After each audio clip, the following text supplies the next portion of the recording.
Hello guys, in this video I'm going to show you how to turn off improved energy drain indicator on the CoookieRun OvenBreak application.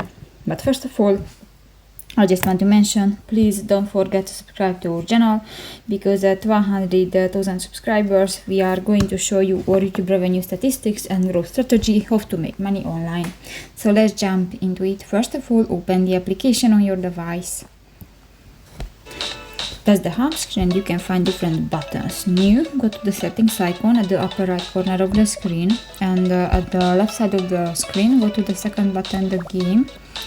Here go to the lab section and you can find the improved energy drain indicator.